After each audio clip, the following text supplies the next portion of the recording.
हार का डर ही सही, पर बहुत पढ़ाई करती थी मैं। लेकिन कभी सोचा नहीं था कि इस तरह मुझे अपनी पढ़ाई छोड़नी पड़ेगी। मैं घर में सबसे बड़ी, मुझसे छोटी 2 बहनें और सबसे छोटा मेरा भाई। मेरा भाई मुझसे 13 साल छोटा है। बड़ी मन्नतों के बाद मिला। उसके आने पर लगा जैसे मेरी माँ बहुत खुश रहने लगी। जब मेरा भाई पैदा हुआ, उस समय मैं 9वीं क्लास में पढ़ती थी। मैं बड़ी थी तो ज़्यादा ध्यान भी अपने भाई का रखती थी। बड़े ही लाड प्यार से मैंने उसे पाला। माँ से ज़्यादा ध्यान रखती थी उसका। ऐसा लगता जैसे भगवान ने मेरी सुनी और मुझे एक प्यारा सा भाई दिया। मैंने उसके साथ जीवन के कुछ ही साल इकट्ठे बिताए और काफ़ी जल्दी मेरी शादी हो गई। वो शादी जिसके बारे में मैंने कभी सोचा ही नहीं था। सोचती थी तो बस अपने सपने के बारे में। स्कूल में पढ़ती थी तो कक्षा में आगे निकलने की दौड़, कहीं किसी से पीछे ना रह जाऊं। लेकिन ज़िंदगी में मैं इतनी पीछे हो गई जिसके बारे में मैंने कभी नहीं सोचा।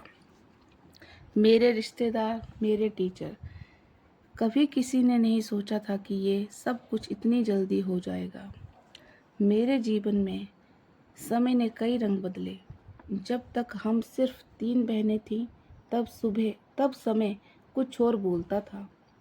तब तक आस पड़ोस के लोग और रिश्तेदार कुछ अजीब किस्म के ताने मारते थे।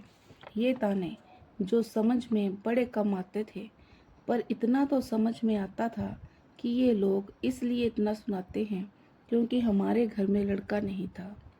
तब मैं सोचती थी कि इसमें क्या हुआ, हम 3 बहनें हैं, क्या हम लड़कियां लड़कों से कम हैं? मेरे सोचने से कोई भी फर्क नहीं पड़ता। जिसको जो कहना था वो कहते।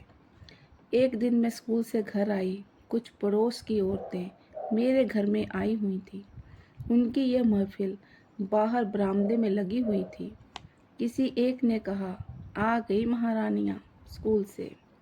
मेरे पापा का नाम लिया और कहा, 3 तरफ से उसे इन लड़कियों ने घेर लिया है। एक लड़का हो जाए तो ये लड़कियां भी जच जाएं। उनका ये व्यंग क्या छाप मेरे दिल और दिमाग पर छोड़ गया, ये मैं आपको बता भी नहीं सकती। उस महफिल में मेरी बैठी मेरी माँ, मेरी दादी और मेरी ताई जी, किसी ने कुछ नहीं कहा, बस हंसते हुए बात को टाल दी।